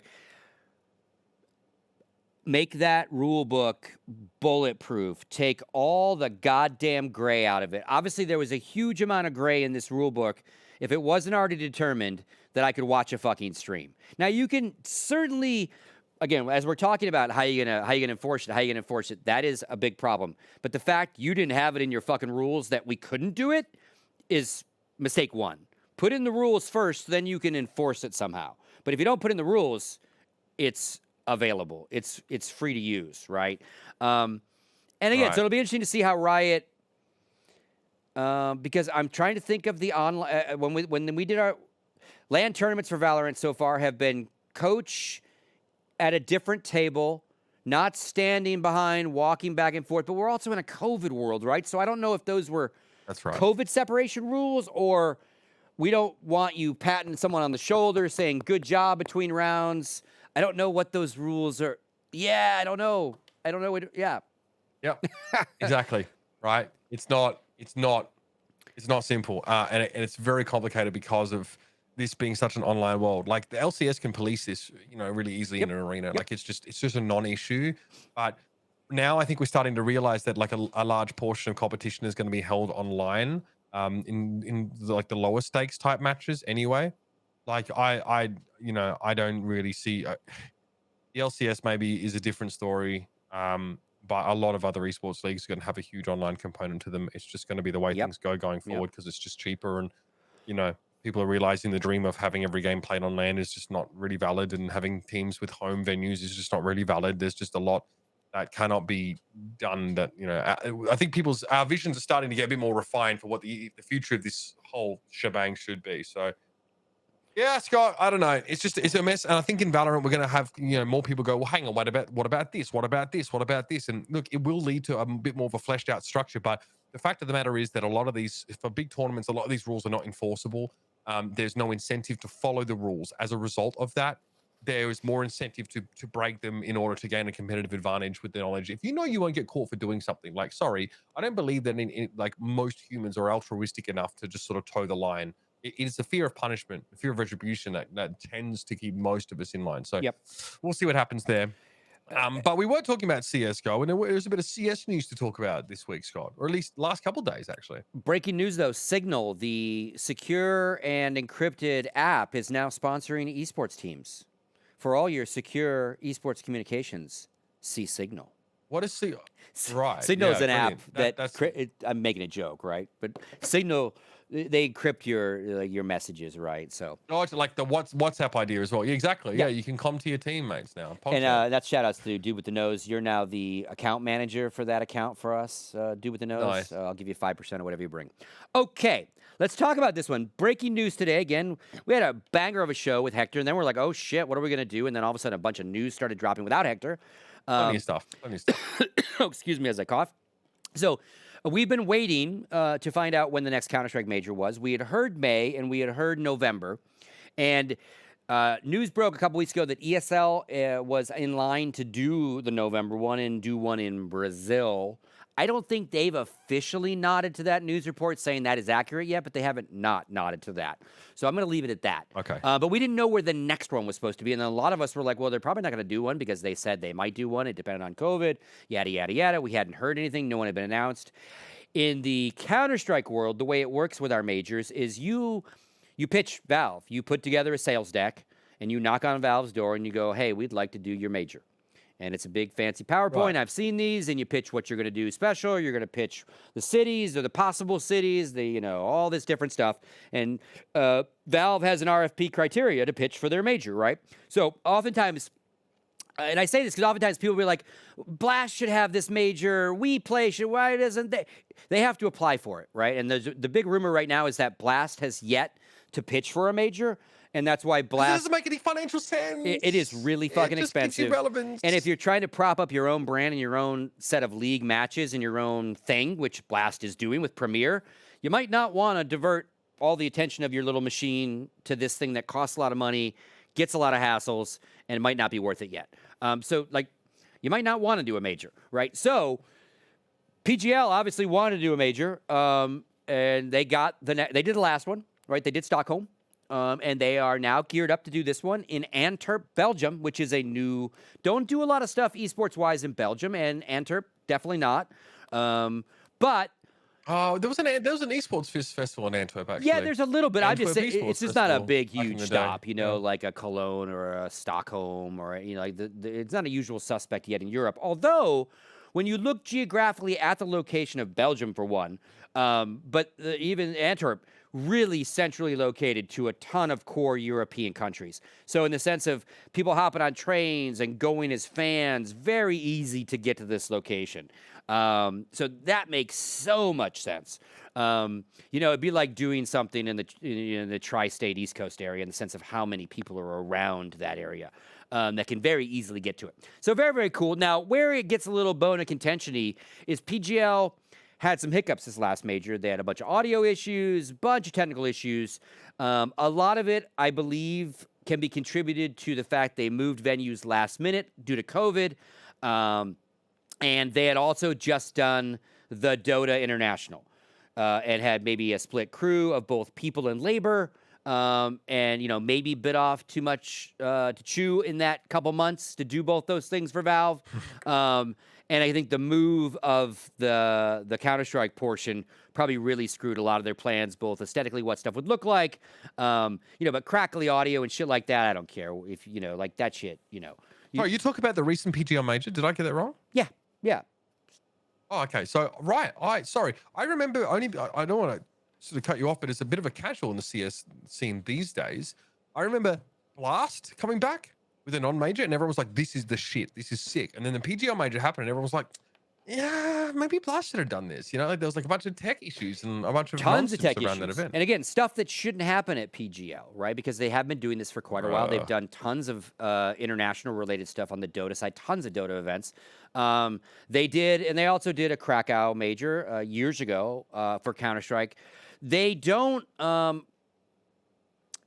PGL doesn't do any regular Counter-Strike, which I think a lot of us found weird. They don't have a circuit. They don't have a cup series. They don't throw one-off weekends. I mean, is there any fucking room for a circuit? No, I know, and that's why they don't. I mean, they tried. They did try to fight their way in and walked away, just like Gfinity walked away. They said, fuck it. ECS walked away. Faceit walked away, right? They closed their pro league in favor of putting their weight behind the Flashpoint Pro League, so to speak. Couldn't break the ESL block. It couldn't break the block, and now they're all one big happy family. Anyway, but yeah, it was a shaky major, right? They got a lot of grief when they initially announced their hosts for lack of diversity. They added diversity to it. I always like the PGL guys, so I don't have a whole lot of bad stuff to say about them. When I worked the major for them, I did the interviews for them. What I tweeted this morning is that at Krakow they had a in the round setup, right? So many of our fucking stages are like rock concert setups where stage is at the fucking far end, right, of your big horseshoe bowl venue. Stage way back there like the rock concert, man.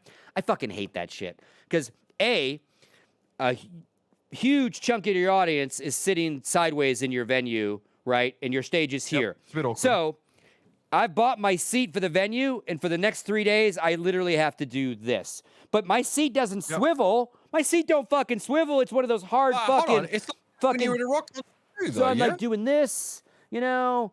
But here's the difference. A rock show, it lasts for an hour and a half, 2 hours. One esports day lasts for 8 fucking hours. A weekend is like 20 hours of content. Not what very do you conducive. suggest? I suggest in the round, right? And we've had it a few times. Krakow was in the round. It's far more logistically challenging because you got to wire everything to the middle, and you don't have a big fancy backdrop. But the way they did it is they used the normal the entrance where the stage would be was their entrance backdrop, and basically the players walked out that main stage, down a catwalk onto the island, so to speak. That was much like the Dota setup, the International does, right? Right in the middle, 2 teams facing each other, catty corner, if you will.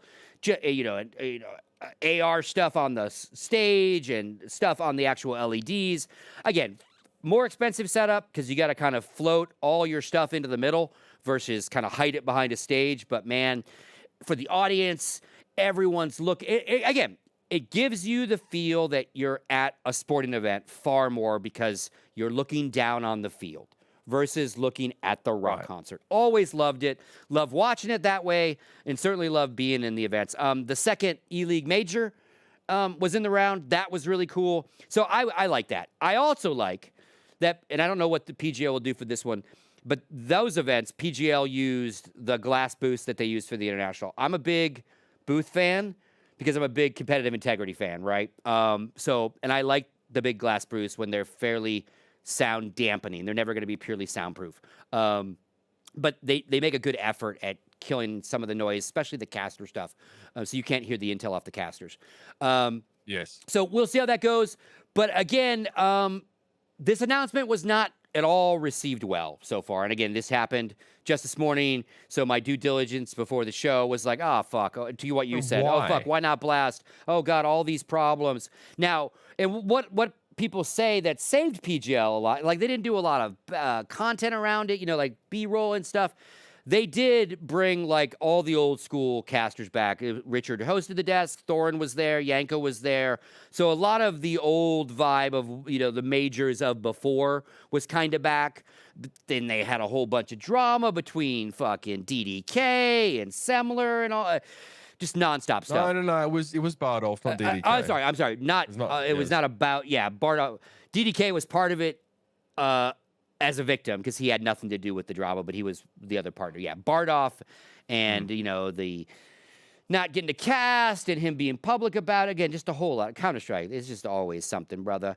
And now... Me a little bitch! And now the interesting thing is, since that last major, Semler has had an interesting social media presence interesting time. as has Thorin. So it'll be interesting to see who PGL hires back. I saw. Well, I think it's a test of the theory. I think that Thorin has definitely had that, his pursuit of excellence and the quality of his work would always sort of supersede, I think, people's attempts to sort of discredit him and try and force him out. So and I don't know if Sam was ever said that much, but it'll be very interesting to see what PGL's stance is on some of the negative press that they have garnered themselves, some of it deservedly, some of it undeservedly, in my opinion. And we might get a rehashing of the whole, similar Thorin position if they're not taken and if they are as well. So I'm expecting more drama from this. Yeah, I think either way it will come back up because either people will cheer that they're not on it or they will cheer that they are, both sides will be happy or sad, right? In that sense, because if they're on the cast, right, a whole lot of press is coming their way from the people that aren't happy with what those guys were saying and doing. If they aren't on it, that's probably the safer option. But then you're going to have very large fan bases of those two folks that disagree with that and think they're being punished and it's bullshit. That'll also speak up. You have to consider the loss of quality in a broadcast from, obviously, something you like about Thorin, but the guy really is the esports historian. And obviously Semler isn't a very accomplished play-by-play caster. Like, if you think that there are But like, I would like to see Harry and Hugo and Lorna Scrawny involved in something like this. I think it's time for them to get that Yep. call up. And Yep. I've never heard them say that they've been blocked by like the older guard, so to speak. But I think that, they've paid their dues, and I would definitely like to see them at an event like this as well. So a good chance for PGL to open the door to them. I'm very curious now about this talent announcement, Scott. Yeah. You've got me thinking. Yep. Yep. And again, Shocks tweeted today. Obviously, famous League of Legends personality, LCS host, but freelancer in her own right, and has done Counter-Strike. An actual Belgian. Yeah, actual Belgian. That's, I think, what maybe piqued her interest. But also, she's said for years, huge Counter-Strike fan, love to do more. Freelancer, by the way. She did do 2 Blast events a couple years ago. She did LA and the Brazil event, I think, maybe. Sao Paulo? Was it Sao Paulo, guys, in the control room? Where'd you all go in Brazil? And she loves it, and she's just a seasoned fucking vet. She could host anything about anything and just come off rock starish. So it would be cool to see her get the nod, especially at home. Yeah, it'll be interesting to see. And the funny thing, like, I'm really torn on Thorin, right? And obviously anyone who knows Counter-Strike and knows us knows that we've had a huge falling out. He thinks I'm the evil second coming of the fucking devil, which is fine. Sure. He can think whatever he wants about me. I've said this a couple weeks ago. I might not have liked his antics off air, but when I was hosting desks and I was able to choose who were my analysts, he was always the top of my list, because on camera, on air, whether you have to fill or whether you have to ask a question of that man, he brings it. He brings whatever is required, right? So we had really good desk segments, right? Didn't necessarily enjoy him off camera, and certainly we're in a huge row right now about shit. So be it. But to your point, like, what is the best for the broadcast on air when the cameras are on? Is it a guy like Duncan giving you the info? Does it hurt if he's not there? Is it just helpful if he is there? I don't know. We all have acquired taste of what we like to listen to. If I'm deciding it, if I have the keys to the city, I'm putting him on the show. Yep. I'm putting him on the show. And that's a decision they'll make. Because they now have to weigh the public perception versus just, budgetary and all these other issues when you're hiring people, right? Sure. So, yeah, we'll definitely see. If they pick him, it's going to light up again, right? Semler, maybe not so much, because obviously Thorin took a little bit of stuff and it kept going, right, in the sense of the drama and the comments and the retweets and stuff. Right. Semler had an unpopular opinion, I think. Yeah. Semler wasn't screaming "I am esports" facetiously, because obviously Duncan was being a smart ass, right? But it was facetious. It was just a bit much, and like it was way past the point of people actually understanding what his true meaning was. So it was only really damaging. Yeah. And I think it came from definitely a lot of frustration. Duncan probably felt like he was being dogpiled by a lot of people over something that was, to use the words of someone close to the situation, interpreted in the least charitable way possible. My personal opinion was that it was. I don't think it was the least charitable way to interpret it. I think it was a fairly logical way to interpret. If I'm playing Hanlon's Razor, I'm probably interpreting it in the negative light. So borderline kind of stuff here. But my personal take is that if I had the money, I would put both of them on the show, because they are as much Counter-Strike to me as a fan and previous talent who worked on the game as anyone else on that show. And I think a lot of people, Scott, weren't saying that, the original discussion about representation, they weren't saying that those people should not be there. They might be saying that now, but they weren't saying that. They were just saying they'd like to see, obviously, it opened up more. And that's a whole other discussion to have. Counter-Strike people, Counter-Strike talent, we're always probably going to be. This is very general. Many of them are very receptive to this sort of more progressive approach to how we staff broadcast, but they were going to be the most resistant to this kind of conversation about representation based on just the personality mix that they had. And we saw that sort of play out. And you've seen this same accusation leveled at different broadcasts. Like Frost did it about the LEC. No one on the LEC spoke up at all. They're just, and maybe they also felt they agree, but I would suggest that Riot kept them well under the thumb there. It's been levied at the Overwatch League as well. I didn't really feel strongly about speaking out about it because I didn't really disagree. So, but if you aim at a top Counter-Strike talent, then yeah, there's going to be like pushback there from them for sure. So Yeah. we'll get that conversation again. There will be, if there's any situation where there aren't a sufficient number of women or is sort of marginalized genders or ethnicities, there will be a conversation about it because that's already been started.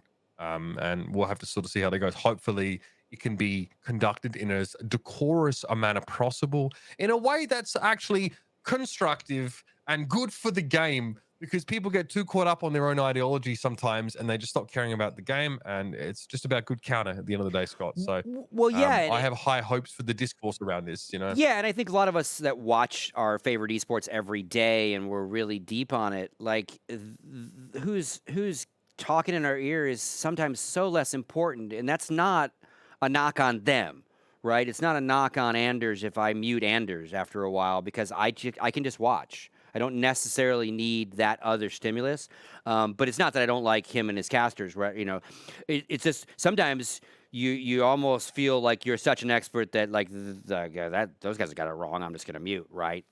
Just like people that watch sports will mute casters sometimes. Just watch the fucking sport. So, as always, what we hope is that we just get good Counter-Strike, right? Whether who's talking about it in between and who's giving us play-by-play. But it'll be very interesting because, again, a whole hornet's nest. And then a whole other side thing that I don't think anyone knew during this major that they were getting the next major, because Richard said he was done and he's retiring now. That was his last one, because these guys did some shows afterwards and they kind of threw some shit at PGL, like, we saved your fucking major. If it wouldn't have been for us talent, you fuckers, and they were kind of right, because again, they put together the crew that could fill for an hour when needed, right? So I don't know if they also maybe burned a little PGL bridge, right? Because there's always that fine line of like keeping it real with your TO and like not pissing them off too much that they go, fuck that guy, I'm not gonna hire him again. The shit he said about me, you know? So because they were a little like, and I mean, Duncan was a little like that on air.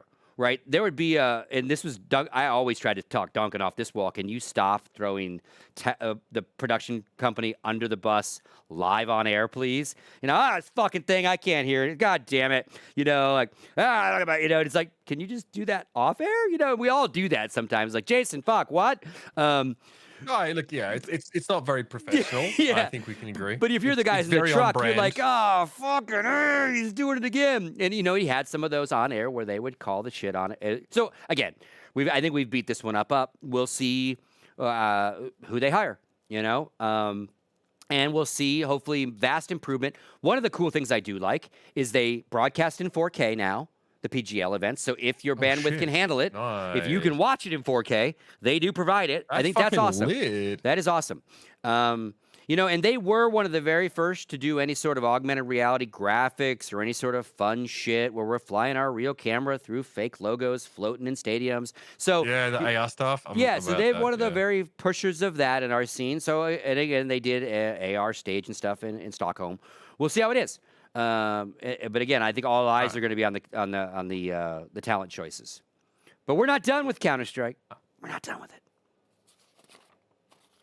No. I mean, what do we got here? I think we've got Q&A, right? Nope. We got one more very last minute dropping one. Actually, while we were on the break before the show dropped. You tried to cue me up for something that's not in the runner show, by the way. I know. I did. Yeah. I forget, yeah, because we literally just wrote this in. So this gets announced. Valve has so Valve only cares about the majors. When it comes to how the tournament circuit runs, how the world of Counter-Strike, they only really care about these events that they're involved with. They provide prize purse. They provide the sticker stuff that goes into the packages that like players will make money on, teams will make money on, TOs will make money on the in-game stuff, you know, autographs, those kind of things. And for years, there's been a Valve rule set that gets attached to the TO's rule set for how they've decided to run their event. And Valve's chunk of rules always supersedes whatever the TO's been doing all year long. Could be a coaching rule, could be a format, could be all sorts of stuff. But it's always been not so well defined and not so well documented till today. And what Valve has done today is literally drop their supplemental rule book for the world to read about that basically says, on top of the TO stuff, this is the rules every TO has to abide by, and TO and player and tournament organizer. And if any of the two rules conflict, if we've got one rule and a TO has another rule, we're going to talk about it before your rules go public, and we're going to confirm that rule. But here's our rules that you're all basically going to follow, right?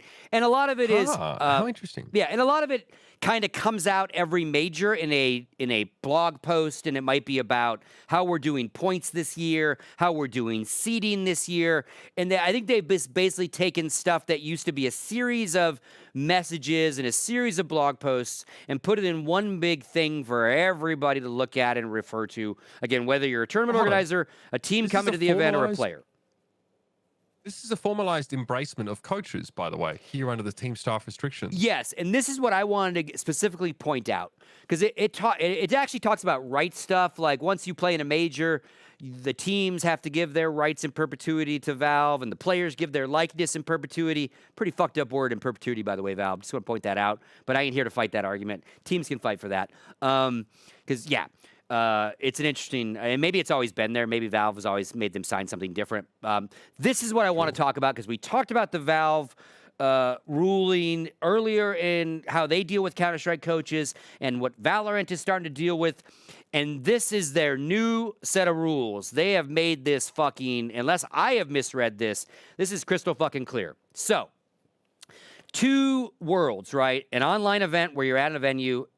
An online event where everybody's home and no one's at a venue, and then and that could be qualifications for the RMR system that leads to a major being on LAN. You know, there's a little bit of online play in our major system that leads to RMRs that are online, possibly in the start, that lead to LANs, that then lead to the big LAN, the major itself, right? So they're clarifying all this because they control the RMR system, which is the points that you gather to get invited or qualified into our majors, right? We have 2 of those a year as of right now. So here's where it gets really, really fucking cut and dry. Aside from, we'll start at the top one. So basically they say only the 5 players and the team's pre-registered coach are permitted anywhere in the competition area. Because again, a team can bring a sports psychologist, a manager, all sorts of other people that aren't really the coach, right? Yeah. They often travel with more than 6 people. They often travel with 7 or 8 people total now on these teams. So they clarify who gets to be anywhere where these players are, the competition area, right? 1 coach. Now this is where it gets really fun, Mitch. Coaches are not permitted, coaches are not to communicate with, i.e. be seen, be heard or felt by the players by any means at any time, with the exception of warm-up, halftime, and tactical timeouts. So that means before the match, halftime of the match, each map, that is, and then timeouts during the maps, right? So that means no more attaboys, no more patting on the shoulders after a good round, no more good guy, let's go. None of this behind a player. The coaches will have to be sat off stage. They'll have to turn, or stand off stage. They'll have to turn to the admin, timeout, walk on stage or walk on during halftime, have that huddle up, or wait. Maybe the huddle up isn't even happening on stage. Maybe the players will leave the stage, go to a huddle up area. They are basically doing all they can to break coaching in Counter-Strike even more, right? No more pep talky. And when they say or felt by, they literally mean tapping you on the shoulder. Good job, bro. Good job. Good job. Because again, that if I tap you mid-round on the left shoulder, that means I think they're going B. You should readjust your schedule. And again, they are taking any sort of tells, any sort of ticks, any sort of cheating out of the realm of the coach's hands, at least, right? You can come talk at timeouts, halftime, and before the match. I didn't even read the last paragraph there. So no coaches for online matches. And then, where it gets even worse, that second paragraph, no coaching, like stay the fuck away from an online match. Basically, you're not anywhere. I mean, to me, that is what's even bigger about this. Obviously, it's kind of crazy that the coaches can't communicate with players at all in between those like prescribed times. But online, coaches are not allowed to communicate with teams at any time during the match. Like the match starts, the coach fucks off, and then it ends. Also, good luck enforcing that, Omega Law, especially in like larger sort of formats. As we're talking about the same thing with Valorant right now. But it's on one hand, it embraces coaches for events, so they at least admit that coaches exist. Coaches still have a job in Counter-Strike because while they won't be able to do stuff in the match, it's in between the match. So like Valve haven't killed the coach's career. They've just, really limited the impact of coaches during a match, both online and at LAN, but especially online. It's good to finally see them, I guess, come forward and actually, create a stance here, because there's been a lot of speculation around this and going back and forth.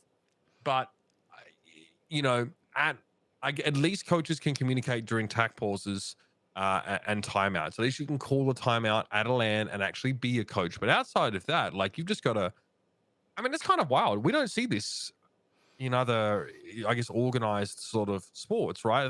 Fucking hell, NFL, the coach is always in the quarterback's ear, for example.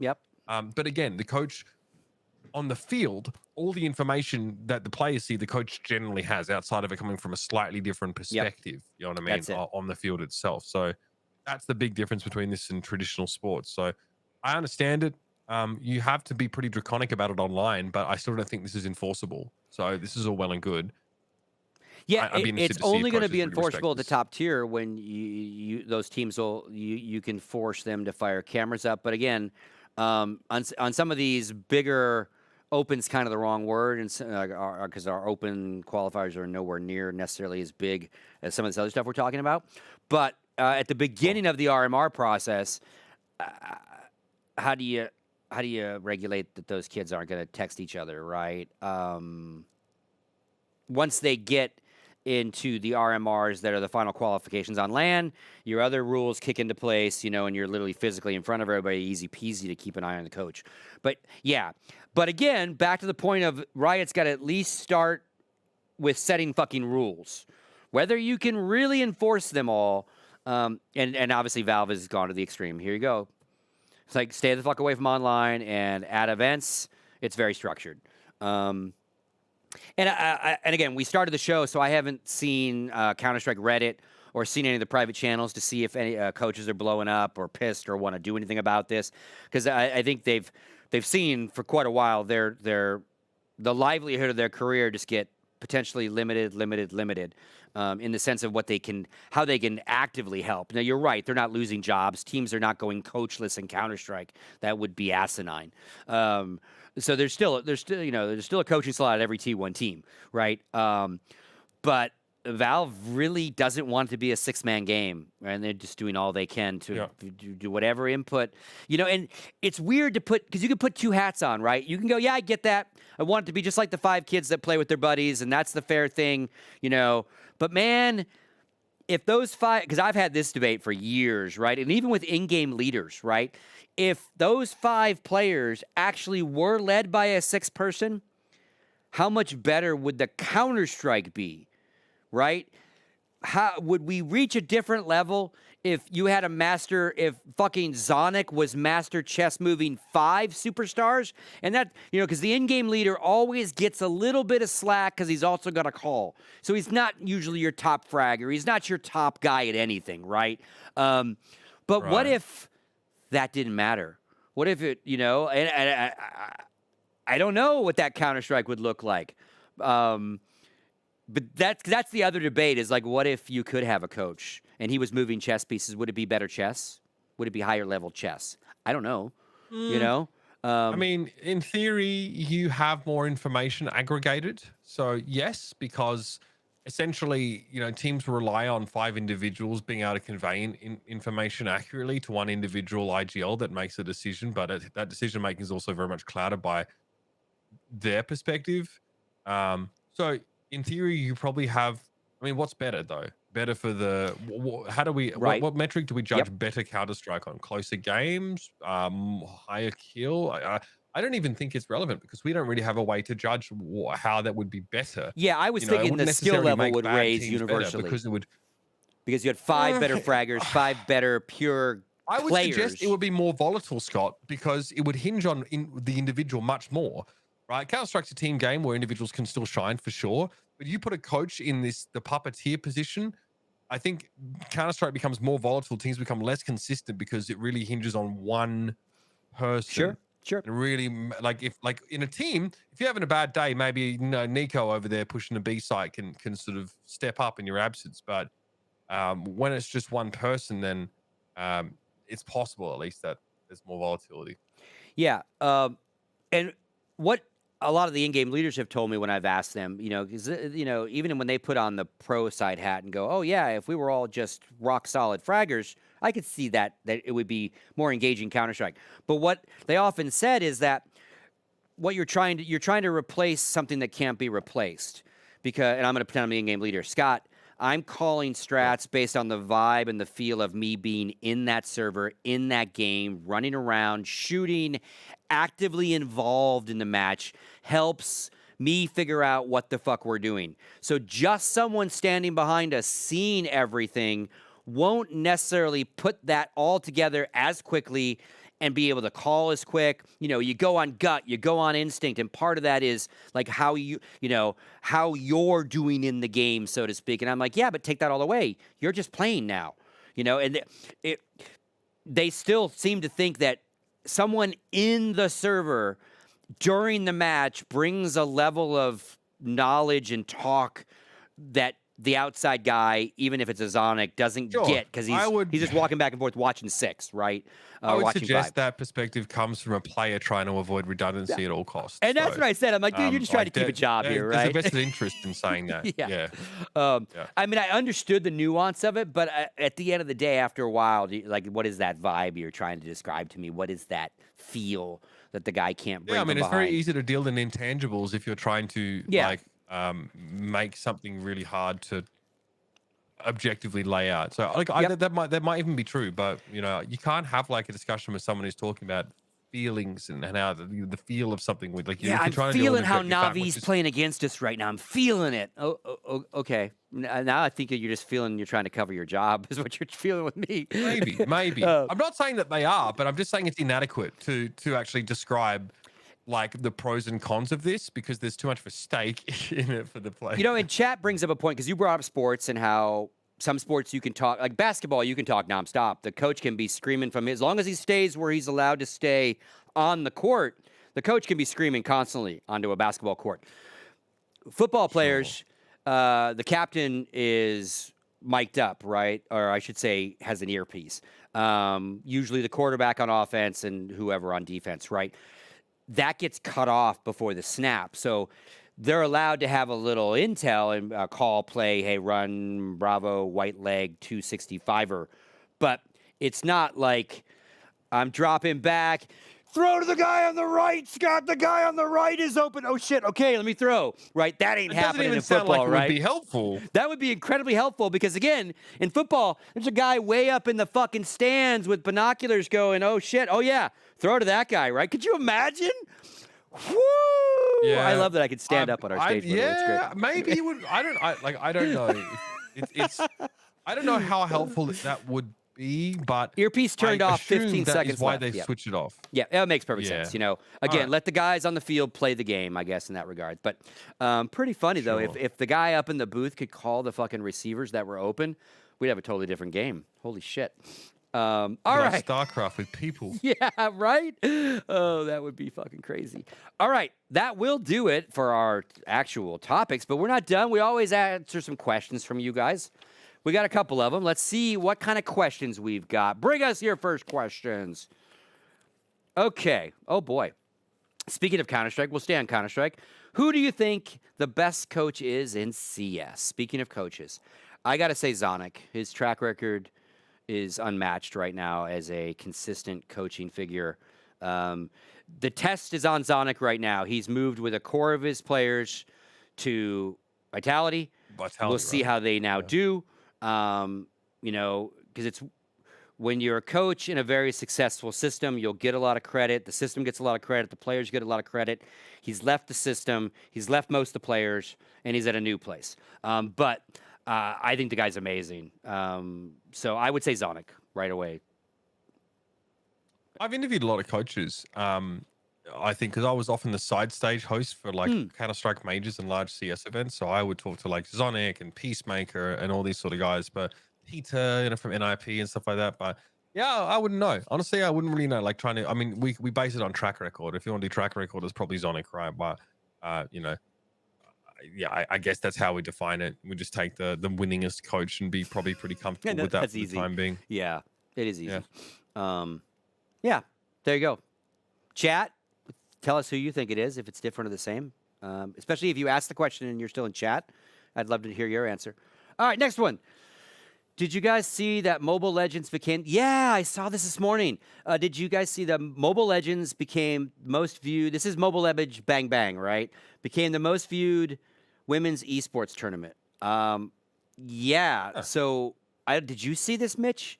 The numbers were like over 350,000 viewers on this tournament. I don't know if we have any more graphics to go with that to back it up. But it was this Bang Bang game, right? Mobile Legends Bang Bang. That I think, didn't they show up in our, not the women's event didn't, but didn't the actual main tournament show up in our one of our top 10s? Multiple of them, Scott. Yeah. And is this the PUBG ripoff game? Or no, League of Legends ripoff game? It's more like a League of Legends Thank one. you. Yeah. I get so confused. There's too many ripoff games here, but that's obviously great news. But I think it's got more to do with like Mobile Legends just being a super watched game, right? So if they run a women's tournament, it's probably going to leapfrog like all Counter-Strike, like all like conventional women's esports stuff, just on basis of like huge player base. They have very good incentivization. There you go, for viewers. 392K. It's obviously fantastic. But yeah, Southeast Asian markets are absolutely insane, and I absolutely believe this. But I have never heard of the Women's Star League either. Do you know what I mean? Yeah, and again, this like Indonesia, it loves this game. I saw a graphic earlier that kind of breaks down like of this region, which one like dominates with PUBG #1, which one is like Free Fire, which one is this game. Bang Bang. Bang Bang owns Indonesia. So it does make sense. Probably any tournament is doing really well, and it's again great to see diversified scenes, right? And women being supported with places they can play. We've had this conversation several weeks now. Like this conversation about representation, and believe it or not, people like to see versions of themselves up on the big fucking screen, up on the big stage, wherever. And we white people that normally have seen ourselves forever forget these things, right? So yeah, it really, really cool. And obviously, like, the viewership's there too. Awesome to see, Oh yeah, so shout outs to that. I don't know anything about the game to watch it, but that news came across our desk this morning. Like, that's a big fucking number, because the big thing, the big thing with that is how drastically higher it is from second place on that list, right? Second place was like 140,000 concurrents, and that one's like 340. Yep. So just continued success over there, I guess. Yes. Now, this is what we want, right? I mean, it's a huge game. They're running a women's tournament. You can't ask for much more than that. Hopefully more of it happens. It puts it on the radar for more women to hopefully pick up that game and other games. It's just a net positive. Now, the only downside of that, I don't know if we'll bring that article back up, but I think I read that the prize purse for that really, really well-watched tournament was $15,000. That's a bummer. Right. If you got that many people watching, give more money away. Right? 15K. Yeah, it's not quite there yet, is it? Huh? Compete for 15K. Come on. Now, again, having lots of viewership doesn't mean that you've monetized that viewership and you're getting paid for it or anything. That's two separate things. People watching on their phones is not necessarily, they have to monetize the show. But $15,000, come on. A lot more, maybe. Anyway, maybe that's just me being a jerk. I don't know. No, but I just saw the two different numbers. I'm like, Jesus, a lot of people watching for not a lot of money, people for competing. All right, do we have any more questions? That's our questions. That'll do it. Thank you, Jason. Mitch, final thoughts from you for our lovely Wednesday? Should we wrap this bad boy up? Not too many. Like I said, I'm really looking forward to this talent announcement coming out for the Counter-Strike major. That really kind of got on my radar today. And don't invest your money in Ponzi schemes. That's it. Yeah, stay away from Ponzi schemes. Yeah, we'll definitely keep an eye on the PGL stuff. That will do it for another week. Next week, we will have Hector here. I'd say hell or high water, but live production is always crazy. But we're hoping to have Hector here for a nice long interview next Wednesday. Also, Tuesday is VALORANT. Don't miss that. Mitch and Mr. Nice Silly and Mitch Man Not So Nice host that show. We'll see you next Wednesday and Tuesday. Peace out. Thanks for watching. Yeah.